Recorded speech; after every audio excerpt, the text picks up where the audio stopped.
Good day, folks. I've had the privilege of being able to fly 8 different gliders, sailplanes, so I thought I'd share my perspective on what it's been like to fly each of these. You may have also flown some of these and have some thoughts about them as well, so please share your experience and opinions in the comments below so that we can all learn from each other.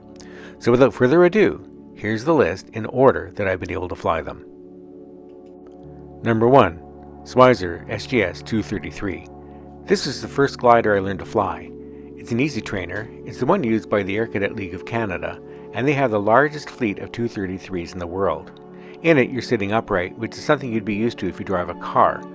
The high wing leads to good longitudinal stability, and the broadside leads to directional stability, and consequently, it'll side slip easily.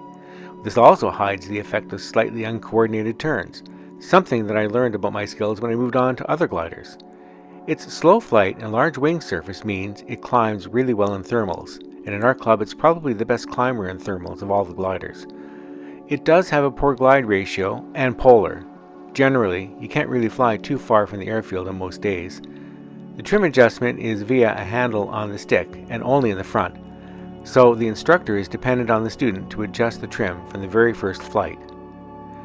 The brakes are at the end of the spoilers, so if you have the spoilers fully deployed and you touch down on the ground, your wheel is going to skid. The fixed wheel is one less control you have to worry about. This glider is very forgiving and so makes a great first glider to learn to fly in. Number 2. The Schweizer SGS134. This was the second glider I learned to fly. It's a single-seater, almost all metal. It sounds like an oil can when you're flying it. The high wings with wheels on their tips means it can tolerate wing drops on takeoff. You can actually tow the glider down the airfield to the flight line without somebody walking the wing. Compared to the 233, the seat is more reclined, which is something you need to get used to before flying other gliders. It's a cross-country capable glider on good days. I had my first multi-hour flights in it. It climbs well in thermals. It is pitch sensitive, especially on takeoff, and is prone to pilot-induced oscillations unless you hold the stick low and keep your arm on your leg to keep it steady.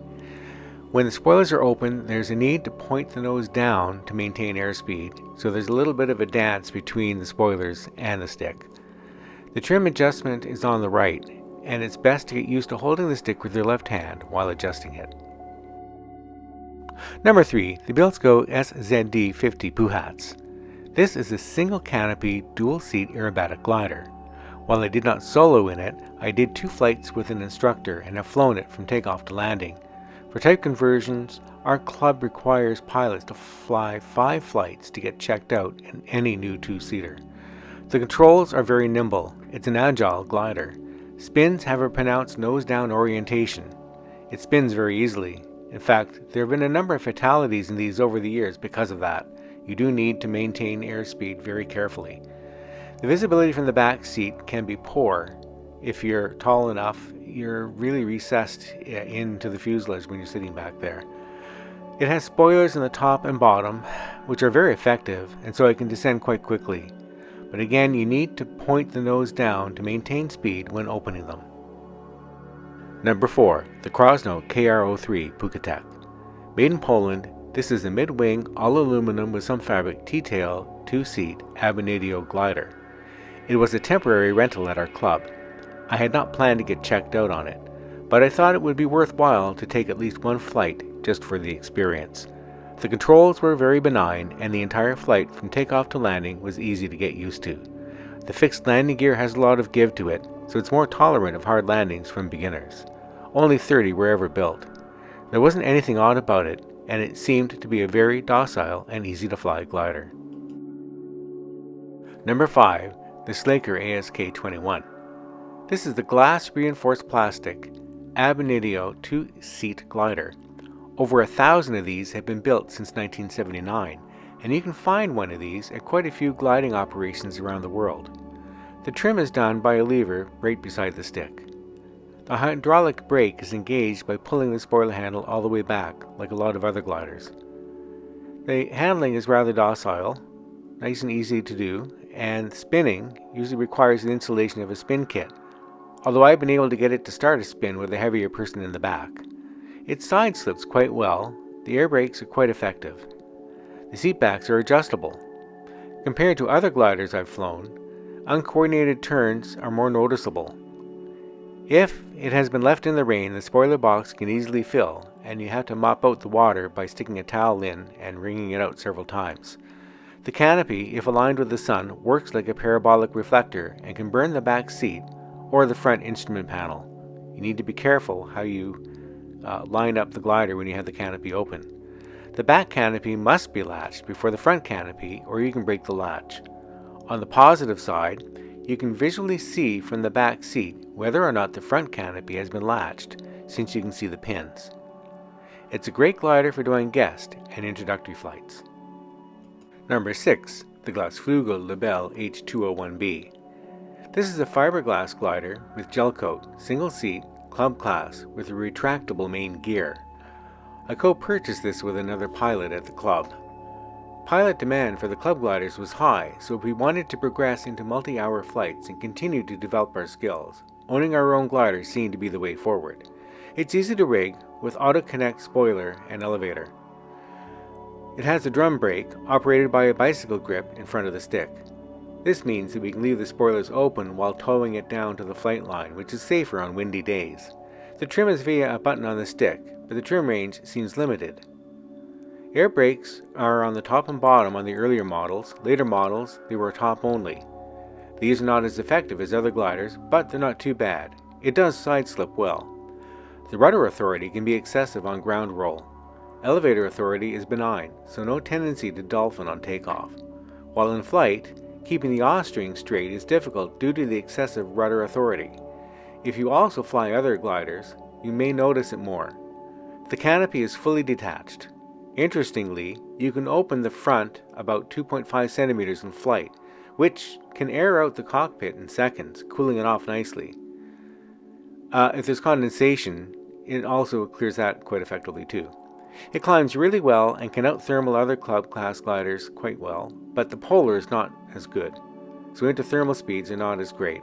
The glide ratio is about 36:1, so it's a good cross-country capable glider. Number 7. The Grobe G103 Twin 2. In terms of our club-owned gliders, the Grobe is the most difficult one to fly. The stick rudder coordination needs to be really good, as it's perfectly content to fly sideways. Like most of the other gliders, the brake is deployed when the spoilers are fully open. The trim is via a lever on the left side. The seats are quite wide and very comfortable. There are only 2 ballast plates, which are very easy to install and remove. Important note, it's easy to push the canopy lock lever forward and not have it engage. We've lost 2 canopies over the years because of this. You really need to check by pushing up on the canopy to ensure that it's really latched. Some people complain that it's not very responsive. It is a heavy glider, but if you show it you mean business, it turns just fine, and I've not had an issue. The performance is very good. It's a great glider for cross-country. For guest introductory flights, it's my favorite glider. The back seat is very comfortable and the visibility is excellent. Number 8. Roland Snyder LS4. This is the competition single-seat club class glider. It's the first glider I've flown, which is towed by the center of gravity hook. So you need to be careful with the rudder on the ground roll, as the rope won't pull you back to center. It's pitch sensitive like the SGS134, so you need to be careful not to balloon up and cause the tow plane upset. The gear latch seems to be weak, so you need to be careful during ground handling to make sure that it's really latched and it doesn't collapse on you. The gear can be difficult to lower when flying, so you need to forcefully put it down to ensure that it latches, again to make sure it won't collapse on landing. Overall, the flight handling is very light, and it's a pleasure to fly. If you're not tall, adjusting the seat can be tricky to be able to reach the pedals and still sit high enough to see over the panel. Compared to the LaBelle, you can bank at 45 degrees and it will pleasantly stay there without having to constantly adjust, so thermaling is not as much work. It has a better polar, so you can fly at a higher interthermaling speed and not lose as much altitude from drag. The spoilers are effective. The wheel brake is engaged by pushing both pedals at the heel forward, so you can tow this to the flight line with the spoilers fully open. It has ballast at both the front and the tail. The seat is very comfortable. That's it for the gliders that I've flown. If you've enjoyed this video, please give it a like, and you can subscribe to my channel if you want to be notified of any new content. Thanks for watching.